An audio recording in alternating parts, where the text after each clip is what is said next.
बिस्मिल्लाहिर्रहमानिर्रहीम। तमाम सोचने वालों को, सीखने वालों को, ढूंढने वालों को मेरा सलाम। हम नेक्स्ट वीक के डेली एनालिसिस स्टार्ट करते हैं कि मंडे को क्या क्या हो सकता है और प्रीवियस वीक क्या हो सकता है, क्या हो चुका है। मार्केट के अंदर इतनी सारी चीज़ें, मिक्स्ड सेंटीमेंट मिक्स चल रहा है। मैं कुछ चीज़ें मैं आपको अभी डॉलर इंडेक्स के वाले से बताता हूँ।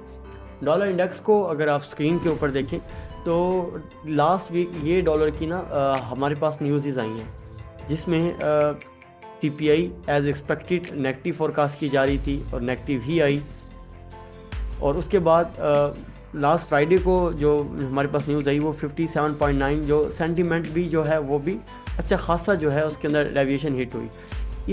इन सब चीज़ों को देखें तो डॉलर के ऊपर एक प्रेशर डेवलप हुआ है। और जब फंडामेंटली वीक है तो ज़ाहिर है हम टेक्निकली भी उसके फुटप्रिंट यहाँ देखेंगे। तो ये ओवरऑल वीक था कि यहाँ पर सीपीआई ड्यू था, एक्सपोर्ट से मार्केट उठी। ये वाली जो न्यूज़ है, जैसे ही सीपीआई नेगेटिव आया, क्योंकि हमारे पास जो एक फैक्टर था कि अगर ये सीपीआई ज़्यादा आ गया तो रिसेशन आ सकता है। जब सीपीआई ड्रॉप हुए तो जो एक रिलीफ मिला, एक जो करेंसी है वो कूल्ड ऑफ हुई और उसके बाद ये प्राइस जो है यहाँ पर हमें देखने को मिली कि प्राइस ने यहाँ पर अपने आप को संभाला डॉलर ने। लेकिन कंज्यूमर सेंटीमेंट जैसे ही फ्राइडे को वीक आया, प्राइस ने दोबारा जो है कि डाउन मूव दी है। तो अभी नेक्स्ट क्या हो सकता है, मैं आपके सामने ये वीकली चार्ट ओपन कर लेता हूँ और देखते हैं कि इसमें डॉलर टेक्निकली क्या कह रहा है, हमें इसकी क्लोजिंग कैसे हुई है। ये हमारे पास एक स्ट्रॉन्ग सपोर्ट है, ये एक स्ट्रॉन्ग सपोर्ट है। यहाँ देखें तो प्राइजेस जो हैं हमारे पास मल्टीपल टचेस यहाँ मिल रहे हैं। अगर हम इसको यहाँ कर दें तो भी ओवरऑल ये देखें, अगर वीकली में देखूं तो हमारे पास जो क्लोजिंग है प्रीवियस क्लोजिंग से नीचे हुआ है, लेकिन नीचे आते हुए वॉल्यूम भी ड्रॉप हुआ है और कैंडल भी करीब जो है वो इस टाइम क्लोज हुई है। तो ये एक स्ट्रेंथ की निशानी है, लेकिन ओवरऑल ये स्ट्रेंथ जो है वो सेल में ट्रेडेबल भी है या नहीं है वो एक अलग चीज़ है। जो मुझे ओवरऑल स्ट्रक्चर लग रहा है कि जो नेक्स्ट वीक की, जो इस वीक की क्लोजिंग है, प्राइसेस को यहाँ पर एक रिट्रेसमेंट ड्यू है। तो उसके बाद ही हम इसको सेल देखें। यहाँ से डॉलर को सेल देखना थोड़ा रिस्की हो जाएगा। क्यों रिस्की हो जाएगा? क्योंकि डॉलर एक स्ट्रॉन्ग सपोर्ट के ऊपर है। सीपीआई का डाटा इतना नेगेटिव आया, उसके बाद हमारे पास कंज्यूमर सेंटीमेंट भी हमारे पास नेगेटिव आया, उसके बावजूद भी इस वीक ये लेवल ब्रेक नहीं हो सका। तो इसका मतलब यही है कि प्राइस ने क्या किया, इस लेवल को रिस्पेक्ट किया है। तो अब कौन सी ऐसी न्यूज़ है जिसके ऊपर ये जो है ब्रेक हो सकता है, वो कौन सी न्यूज़ हैं? सबसे पहले जो हमारे पास इस वीक में जो देखने के जो हमारी इम्पोर्टेंट न्यूज़ है वो मैं देख रहा हूँ। इधर बैंक ऑफ जापान की तरफ से इंटरेस्ट रेट है जो कि वह सेम रखा जा रहा है। उसके बाद एफओएमसी है एक इम्पोर्टेंट न्यूज़। तो ये वो न्यूज़ है। मैं देख रहा था ना कि यहाँ प्राइस वो लेवल क्यों नहीं ब्रेक कर सकी, तो उसके मेन फैक्टर ये एफओएमसी इकोनॉमिक प्रोजेक्शंस भी हो सकती हैं। उसके बाद ये बड़ा हॉट वीक चल रहा है। हमारे पास अगेन पाउंड का भी इंटरेस्ट रेट आने लगा है, जो कि एज़ पर एक्सपेक्टेड जो है वो इन लाइन है डाटा। और उसके बाद फिर बेली की स्पीच है, वो हम देखेंगे। फिर मैकलन की स्पीच है, उसके बाद रिटेल सेल्स। तो ओवरऑल ये रिटेल सेल्स जो हैं वो बहुत अच्छी देखी जा रही हैं मंडे को। और उसके बाद डॉलर का ये एफओएमसी प्रोजेक्शंस के ऊपर देखेंगे। तो फ़िलहाल मैं जो डॉलर को इस टाइम रेंजेस में ही देखूंगा। ये जो वीक है डॉलर जो है वो रेंज के अंदर ही होगा। अगर इन रेंजेस को मज़ीद देखना है तो हम डॉलर इंडेक्स को H4 में देख लेते हैं।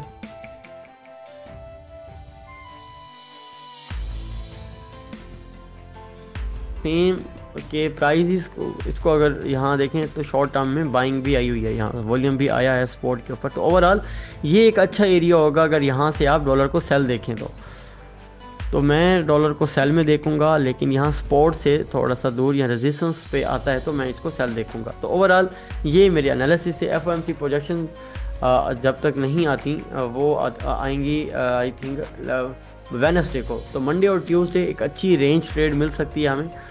तो और मंडे को जो कि कोर रिटेल सेल्स हैं वो डॉलर को जो है पॉजिटिव फोरकास्ट की जा रही है। तो ओवरऑल मैं जो इस मंडे को जो डॉलर को मैं जो अब इस टाइम क्रेडिट दे रहा हूँ वो दे रहा हूँ कि डॉलर जो है स्ट्रेंथ में है। मंडे को डॉलर स्ट्रेंथ में है, वजह कि कोर रिटेल सेल्स का डाटा पॉजिटिव फोरकास्ट किया जा रहा है। दूसरा, डॉलर टेक्निकली जो है हमारे पास सपोर्ट के ऊपर है। अब हम देखते हैं, यूरो को देख लेते हैं कि यूरो का डाटा क्या कहता है हमें। यूरो देख लेते हैं। ये इस तरह से डॉट मिलाकर ही ना प्राइजेस में आप क्या कर सकते हैं, एक अच्छी अपॉर्चुनिटी जो है हम देख सकते हैं। तो सेम वही सिचुएशन है जो डॉलर इंडेक्स के अंदर है। अगर ये पुल बैक देता है इन एरियाज़ के ऊपर, एक अच्छी बाइंग हो सकती है। 30% 50% भी पुल बैक आ गया तो इसको हम यहाँ तक बाय देखेंगे। तो थोड़ा सा डिप है, उसके बाद ही आप बाय देखिएगा। तो अगर इसको मिलाएं हम, तो यूरो का जो ओपन इंटरेस्ट है 14 का वो भी बुलिश है। तो यूरो के अंदर भी स्ट्रेंथ है, लेकिन क्या स्ट्रेंथ इस लेवल पर हमें ट्रेड करनी चाहिए? तो मैं तो यही कहूँगा कि ये नेक्स्ट लो पर या यहाँ पर अगर आता है हमें तो एक अच्छी बाइंग देगा। तो टेक्निकली कौन सा लेवल हो सकता है यूरो का? यूरो को किस लेवल से बाई किया जाए, सवाल तो ये है इम्पोर्टेंट।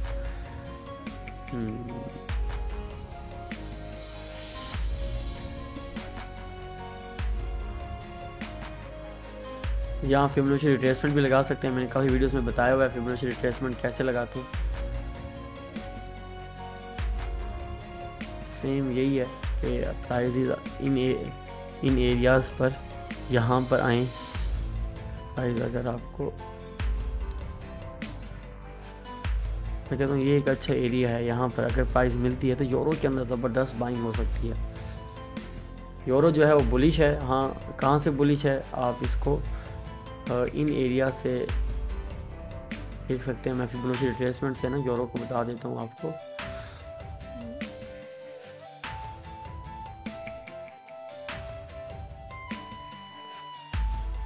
मैं बस इस लेवल को ही देखूँ ना,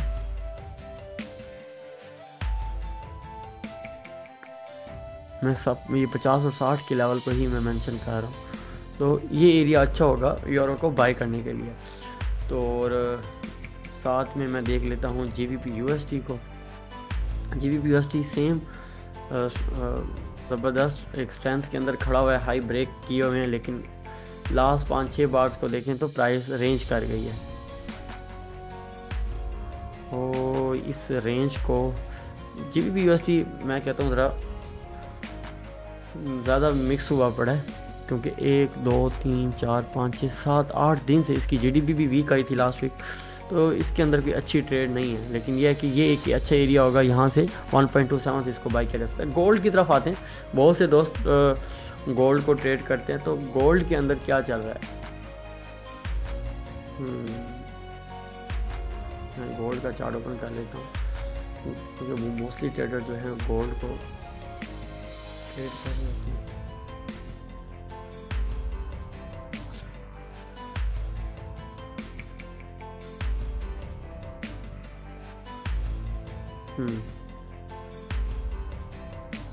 अच्छा, गोल्ड को देखें तो लास्ट बार जो है हमारे पास एक अप थ्रस्ट आई हुई है, लेकिन प्राइस ने हाई ब्रेक किया हुआ है ज़बरदस्त वॉल्यूम के साथ। तो गोल्ड की ट्रेड सिंपल है।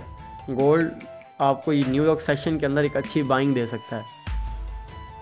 गोल्ड जो है, गोल्ड के अंदर तो आपने बाय ही करना है।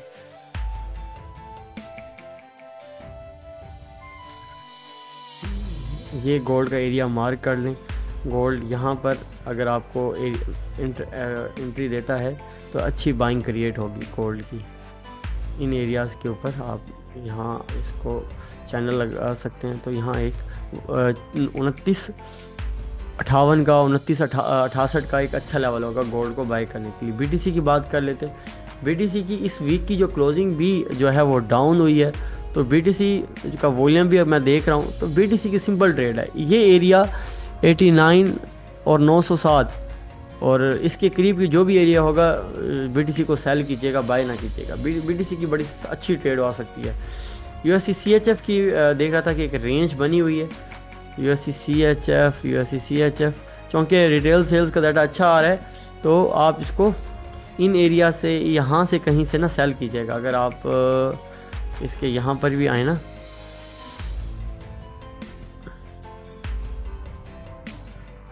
ओवरऑल रेंज बन गई है, लेकिन यह है कि यहाँ पर एक एरिया पड़ा है इसका, इन एरियाज़ पर इसने आपको अच्छी सेलिंग देनी है। देख पा रहे हैं कि यहाँ चैनल भी है पड़ा, तो इन एरियाज़ के ऊपर 0.89 का लेवल यूरो USD का अच्छा होगा सेल के लिए। तो NZD USD भी रेंज के अंदर है, AUD USD भी ज़बरदस्त लेवल के ऊपर ही है। जैसे ही यहाँ पुल बैक मिलता है आपको इन एरियाज़ के ऊपर, फिर ही हम तो सारी मूव जो है मैं समराइज़ करता हूँ आप इस आज के एनालिसिस को थोड़े से। BTC एक सिंपल अच्छी ट्रेड है, और दूसरा अगर डॉलर की एक रिट्रेसमेंट बाकी है और FOMC वीक है, तो FOMC की वीक पर आपको रेंज ट्रेड मिलेगी। जो भी अच्छी रेंज मिले आप उसमें बाय सेल कीजिएगा। तो आपको मैं हमेशा कहता हूँ कि जब भी कोई ओवरहेड, कोई हाई हमारे पास इवेंट्स आने वाला होता है, हाई इम्पैक्ट इवेंट होता है, तो मार्केट आपको अच्छी जो है वो रेंजेस देती है, और रेंज में अच्छा सेल करने को होता है। यूरो USD अच्छी सेल हो सकता है, NZD USD AUD USD अच्छी सेल हो सकता है। गोल्ड को सिर्फ बाई में ही देखिएगा, गोल्ड को भी सेल में ना देखिए। गोल्ड का जो लेवल मैंने बताया 2658 का, 2958 का, 2968 का अच्छा लेवल होगा बाई के लिए। उम्मीद है आज के एनालिसिस आपको पसंद आए होंगे। फिर मिलते हैं नेक्स्ट टॉपिक में। अपना बड़ा ख्याल रखिएगा। Take care. अल्लाह हाफिज़।